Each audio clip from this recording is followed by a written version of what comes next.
Hello friends, नमस्कार। मैं मनीष आपका स्वागत करता हूं सेल्फ टर्न पे। तो इससे पहले के वीडियो में हम लोग बिहार के प्रशासनिक व्यवस्था के तहत जो है बिहार के प्रमंडल और बिहार के जिला के बारे में पढ़ लिए थे। अब थोड़ा सा बिहार के अनुमंडल और प्रखंड और इसके अलावा जो है पंचायती राज व्यवस्था के अंदर जो ग्राम पंचायत आता है उसके बारे में हम लोग देख लेते हैं। ठीक है, तो अगर अनुमंडल के तहत आएंगे तो अनुमंडल को ही अंग्रेजी में क्या बोला जाता है? अनुमंडल को बोला जाता है सब डिवीजन। ध्यान रखना है, क्या बोला जाता है? सब डिवीजन बोला जाता है। ठीक है, और सब डिवीजन का जो हेड होता है, यहाँ के देखिएगा, जो हेड होता है उसके हेड को क्या बोलते हैं? एसडीओ बोलते हैं या फिर क्या बोलते हैं? एसडीएम बोलते हैं। ठीक है, तो इसका पूरा नाम क्या हो जाएगा? सब डिवीजन ऑफिसर या फिर सब डिवीजन मजिस्ट्रेट हो जाएगा। ये पूरे अनुमंडल के कार्यभार को संभालने संबंधी कार्य करता है। ठीक है, उसके बाद देखिएगा तो बिहार में कितना अनुमंडल हो जाएगा? तो बिहार में जो है 101 अनुमंडल आपको बिहार में दिखाई देगा। कहाँ पे?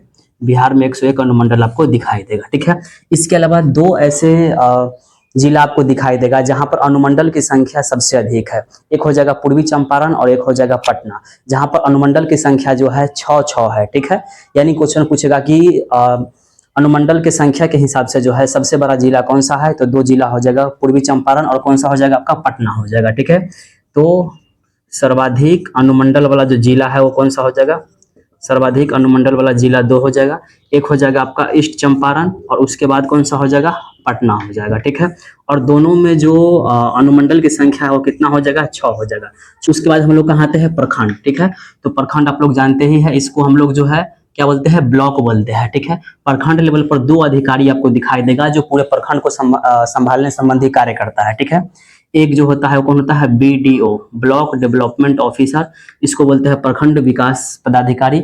और उसके बाद एक जो हो जाएगा सीओ हो जाएगा, सर्कल ऑफिसर, इसी को बोलते हैं अंचलाधिकारी। ठीक है, बीडीओ का काम क्या क्या होता है? तो प्रखंड में जितना भी विकास संबंधी कार्य है वो बीडीओ के हाथों में होता है। ठीक है, जैसे किसी प्रखंड में जो है वो राहत पुनर्वास का कार्य कराना है या फिर अन्य जो भी विकास डेवलपमेंट संबंधी कार्य कराना है वो सब किसके हाथों में होता है? तो बीडीओ के हाथों में होता है। वहीं किसी भी प्रखंड के अंतर्गत जो है पूरे रेवेन्यू को कलेक्ट करने का कार्य किसके हाथ में होता है? तो ये होता है सर्कल ऑफिसर, सीओ के हाथ में होता है। यानी भूमि संबंधी कार्य जो करता है वो कौन करता है? तो वो करता है सीओ। और भूमि संबंधी कार्य को छोड़ करके लगभग जितना भी काम होता है वो सब काम किसके हाथों में होता है? तो ये होता है बीडीओ, ब्लॉक डेवलपमेंट ऑफिसर के हाथों में होता है। ठीक है, और वहीं बिहार में देखिएगा तो बिहार में जो है वो प्रखंड की संख्या कितना हो जाएगा? 534 हो जाएगा। ठीक है, ये ध्यान रखना है। उसके बाद एक और अब इसमें आ जाएगा आपका कौन सा? तो एक और आ जाएगा आपका ग्राम पंचायत। ठीक है, ग्राम पंचायत। तो ग्राम पंचायत क्या हो जाएगा? ग्राम पंचायत जो है प्रशासन की सबसे छोटी इकाई हो जाएगी। ठीक है, बिहार में लगभग जो है 8000 से अधिक ग्राम पंचायत जो है आपको दिखाई देगा। इसके अलावा ग्राम पंचायत की जो प्रशासनिक अधिकारी होता है वो कौन होता है? तो पंचायत सचिव होता है। इसके अलावा राजनीतिक अधिकारी के तहत जो है मुखिया क्या करता है? तो पूरे ग्राम पंचायत को नियंत्रण करता है। चलिए अब प्रशासन के अंदर कुछ सिस्टम को और हम लोग समझ लेते हैं। ठीक है, इससे पहले जो है हम लोग क्या किए थे? प्रशासन का जो एक एक यूनिट है उसके बारे में डिटेल से हम लोग पढ़े थे। अब क्या किए हैं? सारे यूनिट को हम एक ही जगह पे लिख दिए हैं और इसी में जो है हम आपको समझाने का प्रयास करते हैं। ठीक है, तो यहाँ पर प्रशासन को हम लोग क्या किए हैं? दो खंडों में जो है वो डिवाइड किए हैं। ठीक है, एक जो प्रशासन हो गया वो सिविल प्रशासन हो गया, एक जो प्रशासन हो गया वो पुलिस प्रशासन हो गया। ठीक है, तो कई डिपार्टमेंट होता है प्रशासन के लिए, कई डिपार्टमेंट होता है। तो पुलिस विभाग को छोड़ करके बाकी जितने भी विभाग हो जाएगा, जितने भी डिपार्टमेंट हो जाएगा वो सब सिविल डिपार्टमेंट कहलाएगा, सिविल प्रशासन कहलाएगा। और उसके बाद एक इकलौता जो बच जाता है उसको क्या बोलते हैं? पुलिस प्रशासन के नाम से जानते हैं। तो पूरे प्रशासन को दो भाग में, एक पुलिस प्रशासन, एक सिविल प्रशासन। ठीक है, और उसके बाद हम बीच में क्या किए हैं? सारी यूनिट को लिखे हैं। ठीक है, इसमें जो है राज्य के ऊपर देखेंगे कि सिविल प्रशासन कौन है, पुलिस प्रशासन कौन है, और उसी तरीके से होते हुए हम लोग ग्राम पंचायत के स्तर तक पहुंचेंगे कि सिविल प्रशासन के तहत कौन सा अधिकारी होता है और वहीं पुलिस प्रशासन के तहत जो है कौन से अधिकारी यहाँ पे काम करता है। तो आइए हम लोग स्टार्ट करते हैं इसको। तो सबसे पहले जो है सिविल प्रशासन के अंदर हम लोग आते हैं। तो सिविल प्रशासन को जो है हम लोग दो खंडों में डिवाइड किए हैं, एक राजनीतिक सिविल प्रशासन हो जाएगा, एक नौकरशाही सिविल प्रशासन हो जाएगा। ठीक है, राजनीति के तहत क्या होता है कि व्यक्ति जो है वो चुनाव के माध्यम से चुन करके आएगा और वो जो है अस्थायी रूप से 5 सालों के लिए क्या करेगा? काम करेगा। और नौकरशाही के तहत क्या होता है? तो व्यक्ति क्या होगा? नियुक्त होगा और नियुक्त होकर के जो है 60 वर्षों तक जो है क्या करेगा? पूरे प्रशासन के लिए जो है कार्य करेगा। तो उसको क्या बोलते हैं? नौकरशाही। नौकरी करेगा तो क्या हो गया? नौकरशाही। और राजनीति में भाग लेकर के जो है प्रशासन में शामिल होगा तो वो क्या हो जाएगा? राजनीतिक सिविल प्रशासन हो जाएगा। ठीक है, तो ये समझ गए आप लोग। अब इसी में हम लोग देखेंगे, हालांकि जो नौकरशाही है और जो पुलिस है वो राजनीतिक सिविल सिविल प्रशासन के अंदर ही समाहित हो जाता है। लेकिन हम इसको सिस्टमेटिक तरीके से समझने के लिए और व्यवस्थित तरीके से समझने के लिए इसको इस तरीके से डिवाइड कर दिए। एक बात आप ध्यान रखिएगा कि जितने भी नौकरशाही है और जो पुलिस प्रशासन है वो किसके, राजनीतिक प्रशासन के अंदर में ही आ जाएगा, क्योंकि राजनीतिक प्रशासन जो होता है वो जनता का प्रतिनिधि होता है और लोकतंत्र में जनता के प्रतिनिधि का ही मूल्य होता है। तो जनता के प्रतिनिधि को अधिक शक्तियां जो है प्रदान की जाती है। ठीक है, तो आइए देखते हैं। सबसे पहले हम लोग राज्य स्तर पर आते हैं। तो राज्य स्तर पर देखिएगा तो नौकरशाही के अंदर दिखाई देगा आपको कौन सा, मुख्य सचिव दिखाई देगा। ठीक है, मुख्य सचिव जो होता है वो पूरे सचिवालय का हेड होता है और सचिवालय के हेड होने के साथ साथ जो है पूरे राज्य का भी जो है मुख्य सचिव कहलाता है। ठीक है, तो आप लोगों को बता दिए थे इससे पहले, वहां पर भी जाकर के आप उस वीडियो को देख सकते हैं। और इसी मुख्य सचिव के अंदर में क्या होता है, तो अलग अलग विभाग का जो है जनरल सेक्रेटरी आकर के काम करता है। तो पूरे राज्य में जो है सबसे बड़ा हेड कौन हो गया, नौकरशाही के तहत मुख्य सचिव हो गया। वहीं राजनीतिक सिविल प्रशासन के तहत देखिएगा तो कौन हो जाएगा, मुख्यमंत्री हो जाएगा। तो मुख्यमंत्री जो है जनता के प्रतिनिधि होता है, जनता के माध्यम से चुन के आता है। तो मुख्यमंत्री के अंडर ही जो है वो नौकरशाही यानी मुख्य सचिव काम करेगा। और इधर में आएगा तो डीजीपी वगैरह भी जो है किसके अंडर में, मुख्यमंत्री के अंडर में ही काम करेगा। ठीक है, तो राज्य जो यूनिट है राज्य के अंदर जो है वो नौकरशाही के तहत कौन हो जाएगा, मुख्य सचिव। और उसके बाद वही राजनीतिक सिविल प्रशासन के तहत कौन हो जाएगा, मुख्यमंत्री हो जाएगा। वहीं पुलिस के अधीन आते हैं, पुलिस विभाग के अधीन आते हैं तो कौन सा हो जाएगा आपका, DGP, director general of police हो जाएगा, जो पूरे राज्य के पुलिस का हेड होता है। ठीक है, तो ये समझ गए होंगे आप लोग। अब हम लोग कहाँ आते हैं, तो अब हम लोग आते हैं प्रमंडल के तहत आते हैं। ठीक है, प्रमंडल, इसी को हम लोग क्या बोलते हैं, कमिश्नरी बोलते हैं। प्रमंडल के तहत देखिएगा तो नौकरशाही के तहत सबसे बड़ा हेड कौन होता है, पूरे प्रमंडल के जो है संचालित कौन करता है, तो ये करता है कमिश्नर। इसी को क्या बोलते हैं, आयुक्त बोलते हैं। ठीक है, जितने भी प्रमंडल है उस प्रमंडल के जो मुख्यालय होगा वहां पर कमिश्नर बैठता है जो पूरे प्रमंडल को जो है संचालित करता है। और बिहार में कितना प्रमंडल है, 9 प्रमंडल है। और 9 प्रमंडल का जो है अपना अपना क्या हो जाएगा, कमिश्नर यानी आयुक्त हो जाएगा, जो नौकरशाही के तहत आता है और ये जो है अस्थायी रूप से काम करता है। वही देखिएगा अगर राजनीतिक जो सिविल प्रशासन इसके तहत, तो सामान्य तौर पर जो है कोई भी यहाँ पर राजनीतिक जो सिविल प्रशासन है वो दिखाई नहीं देता है।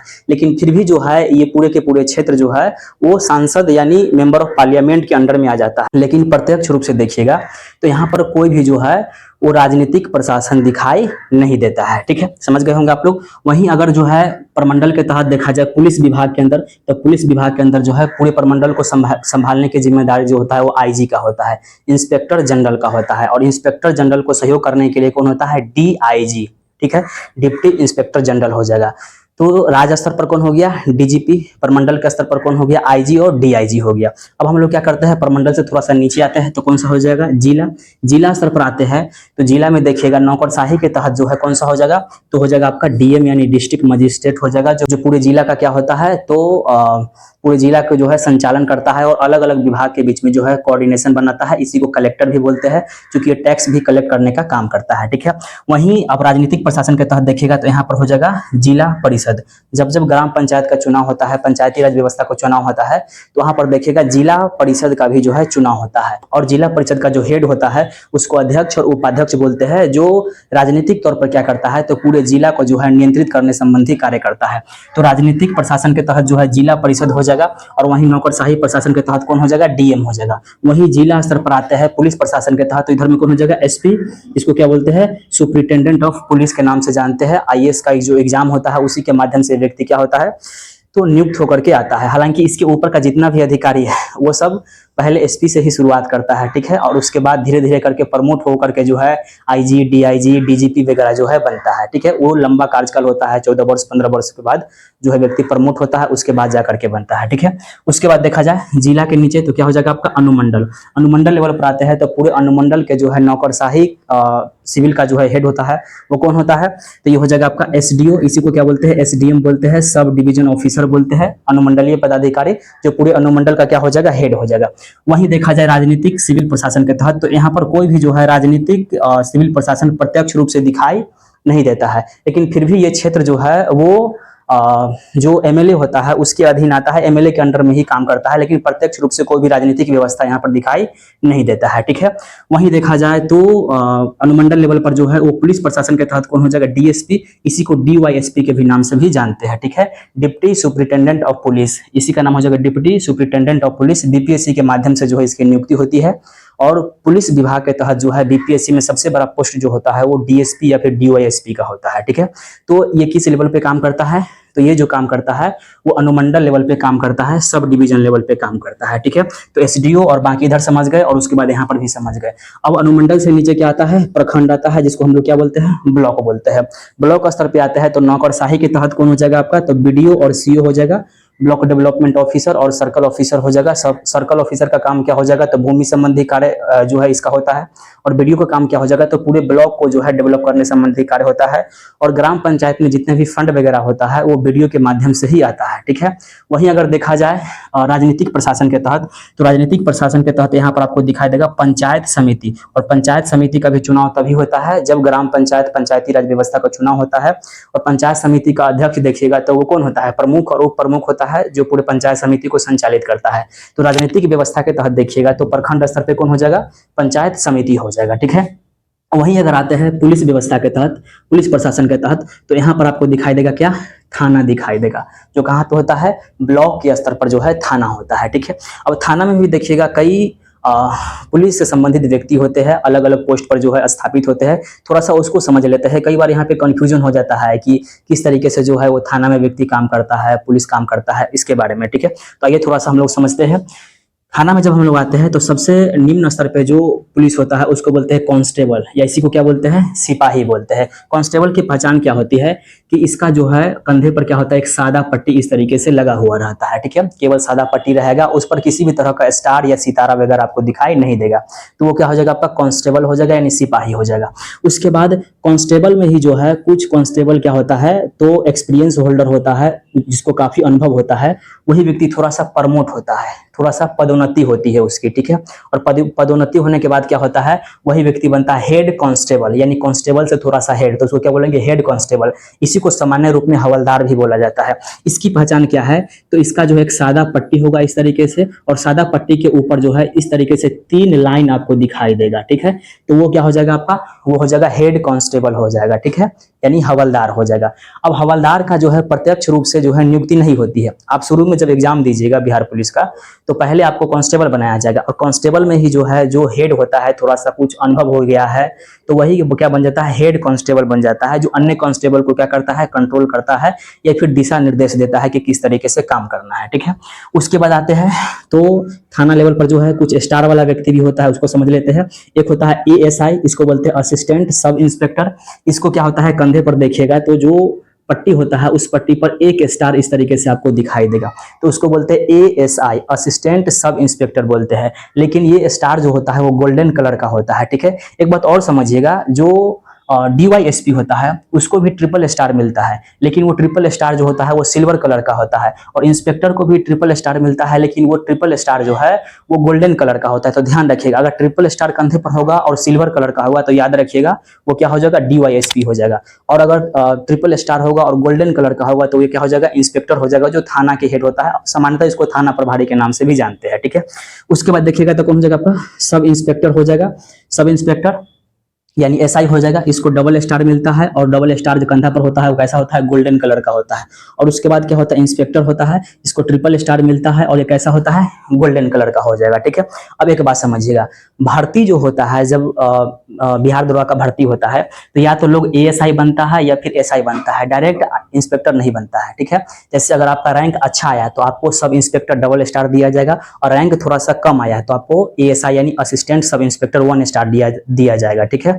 लेकिन यही व्यक्ति जो है जब इस सब इंस्पेक्टर जो है कुछ दिन इसका अनुभव हो जाता है, पूरी चीजें जो है एक्सपीरियंस हो जाती है, तो इसी व्यक्ति को क्या किया जाता है, प्रमोट करके जो है ट्रिपल स्टार दिया जाता है, और वही सब इंस्पेक्टर क्या बन जाता है, इंस्पेक्टर बन जाता है, जिसको सामान्य रूप में थाना प्रभारी के नाम से भी जानते हैं यहाँ पर, ठीक है। तो समझ गए होंगे, थाना लेवल पर जो है ये 4-5 जो है इस तरीके से व्यक्ति जो है वो काम करता है, जो अलग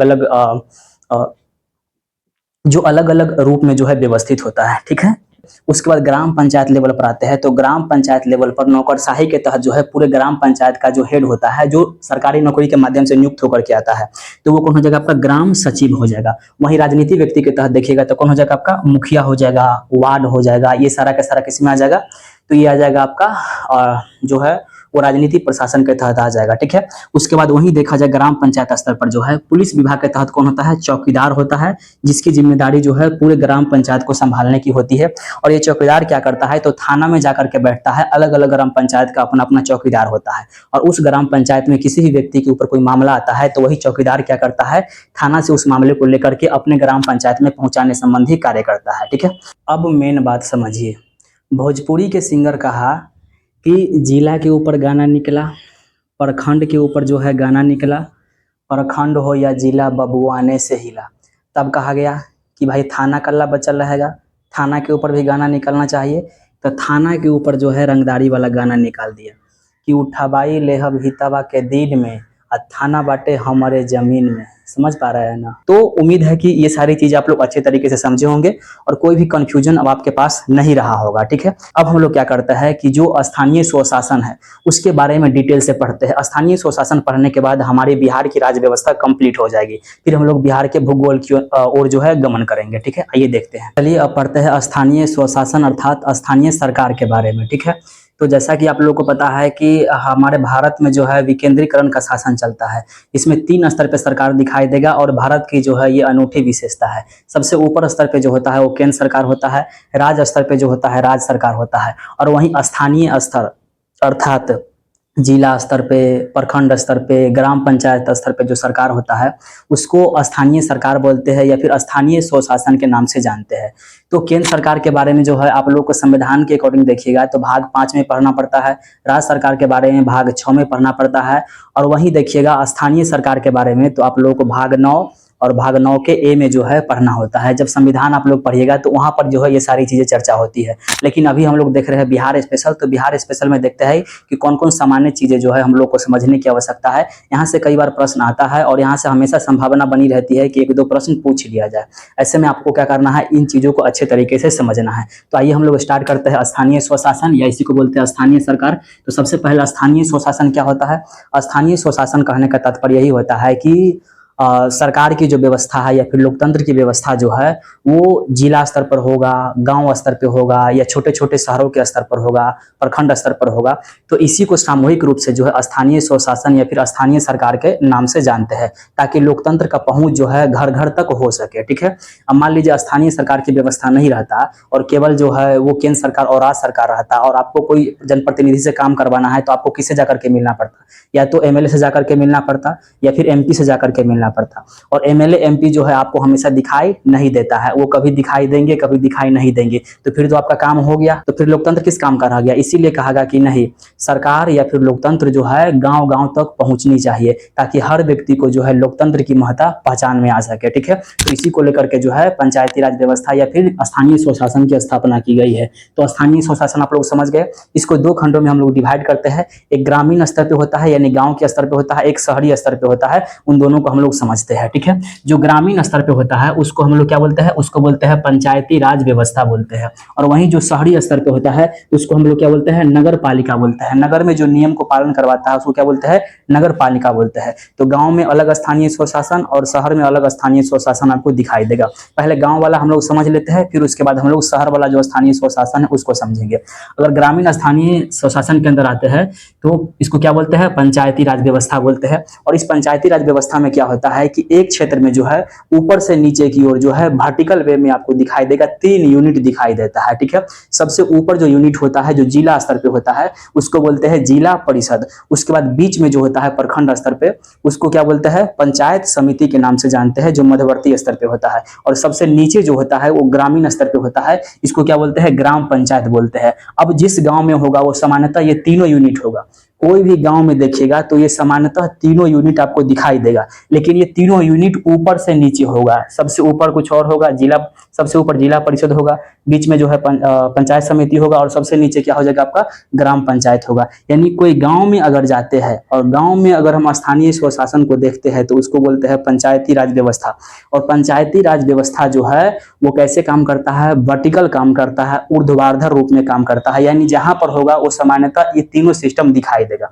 वहीं शहरी स्तर पे आते हैं तो उसको क्या बोलते हैं? नगर पालिका बोलते हैं। नगर पालिका क्या होता है? तो नगर पालिका जो होता है वो हॉरिजेंटल होता है, यानी क्षैतिज रूप में होता है। ठीक है, इस तरीके से अगर जो है यहाँ पे तीर दिखाया गया है तो इसको बोलते हैं वर्टिकल, और इस तरीके से तीर दिखाया गया है इसको बोलते हैं हॉरिजेंटल। ठीक है, तो हॉरिजेंटल वे में क्या होता है कि जो भी शहर होगा, या छोटा शहर हो या संक्रमित शहर हो या बड़ा शहर हो, वहां पर ये तीनों में से कोई एक होगा। लेकिन गांव में क्या होता है, ये तीनों सिस्टम लागू होता है, लेकिन ये तीनों सिस्टम ऊपर से नीचे की ओर लागू होगा, और यहाँ पर तीनों सिस्टम में से कोई एक सिस्टम होगा, शहर के हिसाब से होता है। ठीक है, तो जो संक्रमित क्षेत्र होता है वहां पर जो होता है उसको बोलते हैं नगर पंचायत बोलते हैं। संक्रमित क्षेत्र क्या होता है, वैसा क्षेत्र जो पहले गांव था लेकिन थोड़ा सा डेवलप हो गया है, वहां पर एग्रीकल्चर से लोग हट करके थोड़ा सा सर्विस सेक्टर में आ रहा है, इंडस्ट्रियल एरिया में आ रहा है, तो वैसे क्षेत्र को बोलते हैं संक्रमित क्षेत्र। यानी आधा गांव है आधा शहर है, इसको ऐसे बोल सकते हैं। तो वही बात हम लिखे हैं, गांव और शहर दोनों की जो गुण है वो मौजूद होगा, तो उसको बोलते हैं संक्रमित क्षेत्र। और संक्रमित क्षेत्र के एरिया में जो है वो कौन सा हो जाएगा, आपका नगर पंचायत हो जाएगा।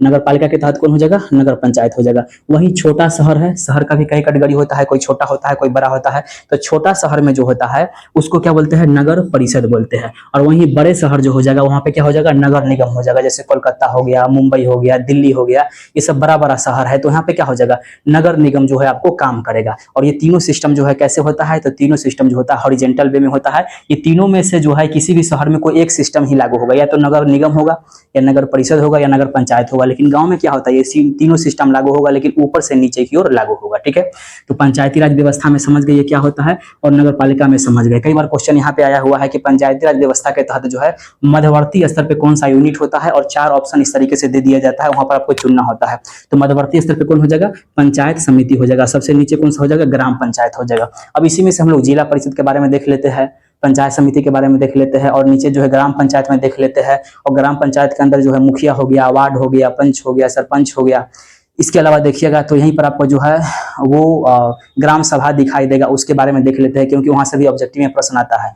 फिर उसके बाद हम लोग नगर पालिका के अंदर जो है थोड़ा सा हम लोग इसको देखेंगे, और उसके बाद हम लोग इसको जो है समाप्ति की कगार पर ले चलते हैं। ठीक है, तो सबसे पहले हम लोग कहाँ आते हैं, जिला परिषद। ठीक है, जिला परिषद में देखिएगा तो ये क्या होता है, प्रत्येक जिला में एक जिला परिषद होता है। जैसे बिहार में जो 38 जिला है, तो 38 जिला में देखिएगा प्रत्येक जिला में क्या होगा, तो एक जिला परिषद होगा।